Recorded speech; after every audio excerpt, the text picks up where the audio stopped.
Bonjour, je suis le docteur Anthony, je suis un ancien professionnel de la santé et aujourd'hui je suis reconverti dans l'accompagnement des personnes qui sont victimes de burn-out. Voilà, donc j'effectue actuellement une série de petites vidéos dans lesquelles je vous partage certaines idées et certains concepts du burn-out. Aujourd'hui en particulier, je voudrais vous parler d'un aspect très important du burn-out qui, en fait, tient à ce qu'on appelle la dépersonnalisation. Alors, la dépersonnalisation, de quoi s'agit-il?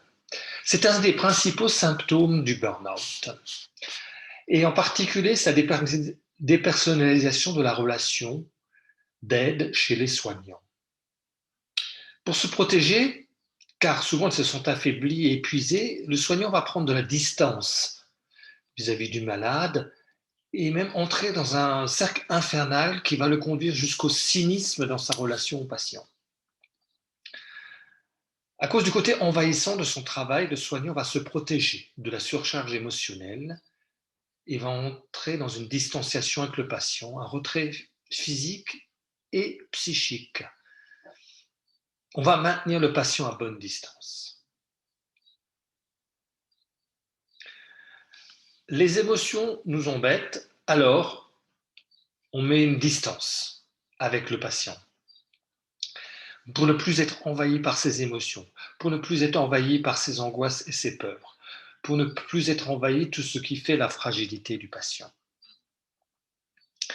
Et ce qui fait qu'en fait, on ne ressent même plus les émotions positives. Ce qui nous faisait plaisir ne fait plus plaisir. Alors parce que le soignant est continuellement confronté aux besoins et aux problèmes, aux souffrances des patients, cette lourde charge psychologique va complètement vider ses réserves émotionnelles. Au départ, les soignants s'investissent énormément dans la relation patient et se donnent à fond. Mais le retour n'est pas toujours à la hauteur de leurs attentes.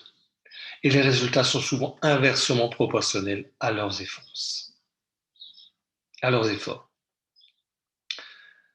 Cela peut conduire à une intolérance, à de la frustration et même à une colère et aux larmes.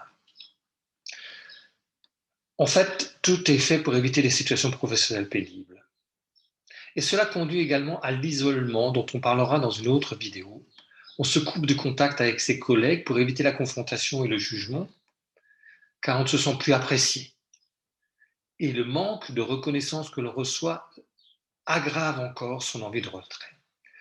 Cet isolement dans notre monde nous enferme dans notre syndrome et augmente notre incapacité d'écouter ce que les autres ont à nous dire. On a l'impression qu'ils ne peuvent plus nous comprendre. Ce mal-être et la perte d'enthousiasme pour le travail, la perte d'empathie, sont autant de facteurs qui vont diminuer les résultats et donc l'avoir. On va s'isoler de plus en plus dans sa cloche et dans sa bulle et on va s'enfermer en fait dans son mal-être. On va s'enfermer dans tout ce que l'on ressent comme difficulté et on ne va accepter aucun échange, mais également aucune aide.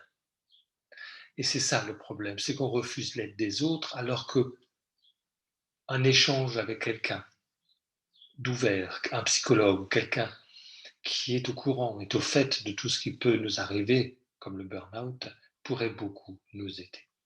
Alors il faut apprendre à renouer des liens, retrouver et privilégier les contacts et les échanges pour s'enrichir au contact des autres. Il faut privilégier la famille. Voilà, j'espère que cette courte vidéo vous aura plu. Et si cela vous parle, n'hésitez pas à partager, à commenter et surtout, prenez soin de vous. À bientôt.